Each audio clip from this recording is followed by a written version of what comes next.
Muito bem. O fato de hoje não podia ser outro do que a notícia ainda nebulosa, não muito clara, do que aconteceu ou teria acontecido no aeroporto Leonardo da Vinci, em Roma, chamado de Fiumicino, e ontem teria acontecido um fato ainda não muito bem esclarecido, em que o ministro Alexandre de Moraes, que teria ido fazer uma palestra na Universidade de Siena, na Itália, estava acompanhado da mulher, do seu filho, um rapaz formado em Direito, com 27 anos de idade, estavam no aeroporto quando teriam sido hostilizados, segundo a versão do ministro, por uma família, marido e mulher, a filha e o genro. A filha desse casal, parece que o homem tem 71 anos de idade, e eles teriam hostilizado, dizendo inicialmente à mulher, ao ministro Alexandre de Moraes, que ele era bandido, comunista e comprado. Daí houve uma confusão, outras pessoas teriam hostilizado, ele foi para a sala VIP, essa é a versão dele, que eu localizei hoje, numa das plataformas, num dos órgãos, não me lembro agora se foi o G1, dando essa informação. E que, em seguida a essas ofensas, alguém teria dado um tapa no óculos do filho do ministro e o óculos até caiu ao chão. Segundo a Polícia Federal teria pedido às autoridades italianas que enviem as imagens das câmeras de segurança do aeroporto, que estão ali em abundância, para mostrar exatamente o que se espera que seja tudo o que aconteceu sobre este fato, do começo ao fim. As imagens é que podem esclarecer tudo, desde que sem nenhum corte, que tenha começo, meio e fim, nós saberemos com certeza o que aconteceu. Segundo o único ouvido desta família que chegou ao Brasil, ele nega esses fatos, disse que isso não aconteceu, que foram outras pessoas que teriam tido uma altercação, um desentendimento com a família Moraes. Eu não vou, evidentemente, pretender aqui fazer nenhum comentário sobre a notícia, porque ainda não é uma notícia, ainda não é um fato constatado, ainda não é um fato provado. O que nós temos são essas informações ainda precárias que não autorizam qualquer tipo de comentário honesto. E aqui o nosso compromisso é sempre com a verdade e com o direito, eu sempre digo isso. Então, estou esperando, como todo mundo deve estar esperando, que venham provas mostrando o que de fato aconteceu, para que aí sim possamos fazer um juízo de valor e possamos emitir uma opinião a respeito do que efetivamente aconteceu. O importante, no entanto, é que mesmo sem essas provas, mesmo sem a evidência nítida do que aconteceu, ontem autoridades exercentes, evidentemente, do poder já se manifestaram. O presidente do Senado já se solidarizou com o ministro e sua família. O presidente da Câmara, o Senado, Rodrigo Pacheco. O presidente da Câmara se solidarizou, Arthur Lira, com a família. O ministro da Justiça, Flávio Dino, já além de se solidarizou, manifestou-se por meio do seu Twitter, fazendo a crítica aos extremistas que teriam agido como agiram e solidário na defesa da família Moraes.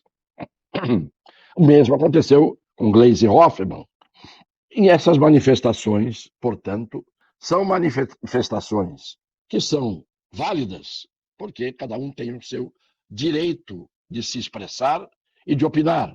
Eu, por exemplo, hoje não opino, não me manifesto sobre o fato, porque, repito, não tenho a prova, a evidência nítida do que aconteceu. Mas posso comentar paralelamente algo que tem relação com isso. Por exemplo, quando o ministro Alexandre de Moraes, que teria sido vítima ontem dessas ofensas, por parte de pessoas que estão ali num lugar público, e ele está ali num lugar público, essas pessoas o teriam ofendido. Mas eu tenho como opinar a respeito do que ele fez, quando, numa palestra dirigida à magistratura, ele disse, como nós vamos mostrar agora, que a internet deu voz aos imbecis. Eu tenho voz na internet. Os senhores e as senhoras têm voz na internet. E milhões de pessoas têm voz na internet.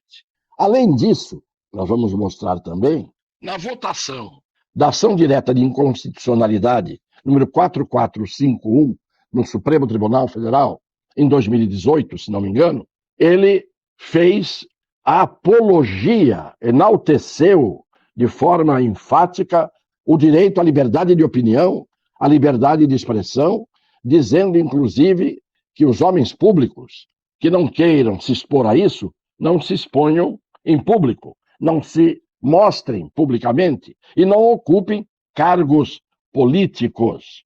Não tem dúvida. Vamos ver a fala, uma da outra, do ministro Moraes, falando que a internet deu voz aos imbecis, que somos nós. Pode não ter se dirigido a todos, mas não fez a ressalva. Deu voz a uma parcela de imbecis. Não, a internet deu voz aos imbecis. E depois, ele falando sobre a plena liberdade de opinião, de expressão, que são sagrados num voto dado no Supremo Tribunal Federal. A internet deu voz aos imbecis. Hoje, todo mundo é especialista. O Poder Judiciário não pode e não vai se acovardar perante essas agressões. Depois, ele fala da liberdade de expressão. Respeito à ampla liberdade de expressão, possibilitando a liberdade de opinião, de criação artística, a proliferação de informações, a circulação de ideias, garantindo-se, portanto, os diversos e antagônicos discursos, moralistas e obscenos, conservadores e progressistas, científicos, literários, jornalísticos ou humorísticos, satíricos, pois, no dizer de Hegel, é no espaço público de discussão que a verdade e a falsidade coabitam. Quem não quer ser criticado, quem não quer ser satirizado, fique em casa. Não seja candidato, não se ofereça ao público, não se ofereça para exercer cargos políticos. Essa é uma regra que existe desde que o mundo é mundo. Querer evitar isso por meio de uma ilegítima intervenção estatal na liberdade de expressão é absolutamente inconstitucional. Quem acabou de dizer isso foi o ministro Alexandre de Moraes, proferindo um voto na ação direta de inconstitucionalidade, número 4451, isso está no YouTube, para quem quiser ver. Quem fala isto, por incrível que pareça, é ele.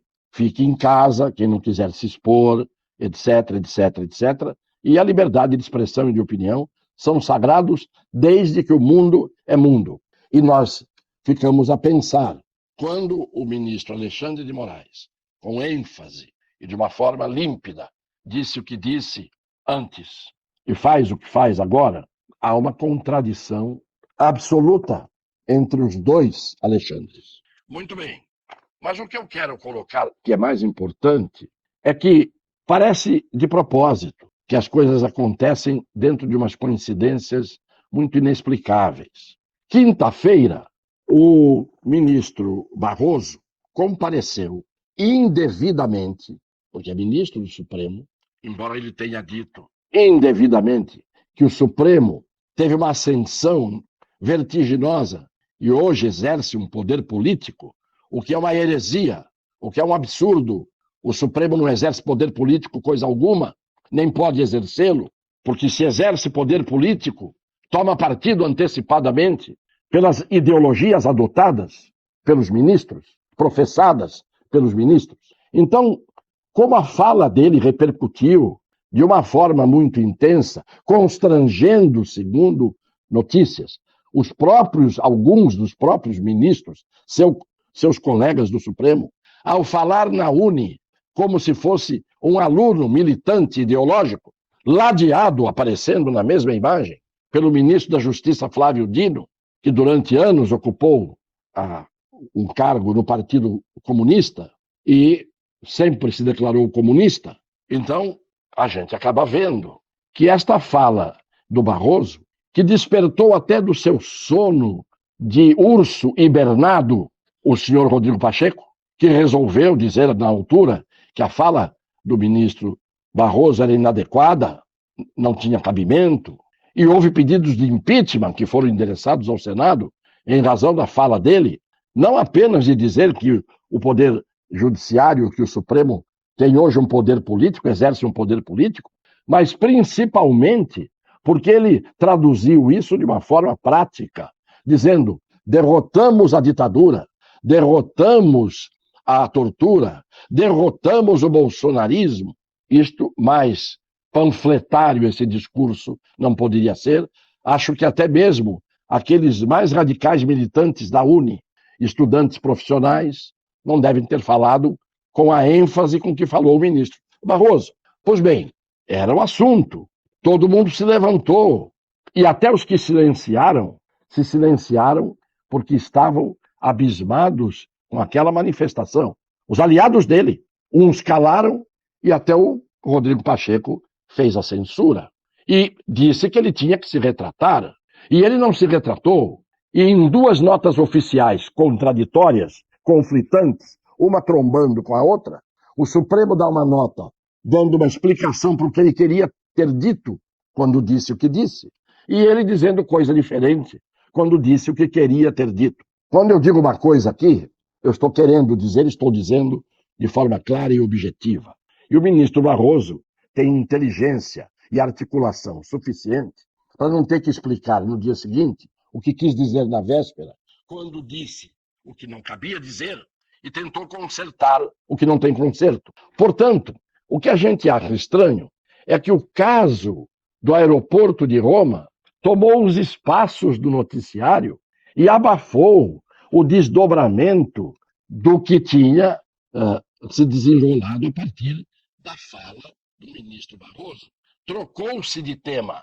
Parece que houve uma cortina de fumaça que se jogou para não se enxergar mais o que disse o ministro Barroso, para todo mundo prestar atenção com o que teria acontecido com o ministro Moraes, porque a situação estava bem complicada e não pode deixar de continuar a estar complicada para o ministro Barroso, que passou dos limites de suas atribuições como ministro do Supremo Tribunal Federal. Do ponto de vista constitucional, ele passou dos limites. Portanto, nós estamos aqui hoje apenas dizendo o que tem a ver com a verdade, o que o ministro Barroso disse está gravado, está dito. O que houve em Roma ainda não se viu pelas imagens que vão evidenciar quem disse a verdade sobre o que aconteceu. E colocamos a fala do próprio ministro Alexandre de Moraes, mais uma vez, mostrando a diferença entre o que ele faz hoje, em relação à liberdade de expressão e de opinião, em relação ao que ele disse há pouco, sentado à mesa de reuniões da sessão do Supremo Tribunal Federal, num voto que proferiu, aliás, um voto muito bem feito, de conteúdo muito correto, e ele fez isso. Enquanto que o Barroso, que nós vamos mostrar, falando o que falou agora, ficou para o segundo plano, porque está se dando muita importância com as manifestações de solidariedade feitas às cegas, porque nós não temos a prova do que aconteceu em Roma, e eu não vi as pessoas que se solidarizaram com o ministro Moraes, que merece solidariedade, se na verdade foi alvo de agressão injuriosa, caluniosa, e se seu filho foi alvo de agressão física. Isso é inadmissível. Não preciso dizer aqui que a forma de crítica não pode chegar à agressão física, à violência. Muito embora, muitas vezes, violência seja praticada por determinados juízes que aplicam a lei violando-a, descumprem a Constituição e mantêm, por exemplo, presos injustamente pessoas contra as quais não há uma prova provada. Isto também é violência. Então aqui nós procuramos ser justos, a favor do direito, não do torto. Mas vamos ouvir a fala que saiu de cena do ministro Barroso. Eu daqui com a energia renovada, pela concordância e pela discordância, porque essa é a democracia que nós conquistamos. Nós derrotamos a censura, nós derrotamos a tortura, nós derrotamos o bolsonarismo para permitir a democracia e a manifestação livre de todas as pessoas. Essa fala dispensa comentários. Basta pegar uma frase só. Nós derrotamos o bolsonarismo. Se alguém falasse do judiciário, nós derrotamos o petismo, o lulismo, evidentemente, ninguém duvidaria que é uma manifestação política, partidária e de adesão. Portanto, o ministro que disse isso que disse, não poderia tê-lo feito. E tendo feito isto, está suspeito, impedido, por força de lei, de atuar em casos que envolvam as pessoas às quais ele se juntou dizendo nós, e precisa dizer nós derrotamos, de que maneira? De que maneira o fizeram?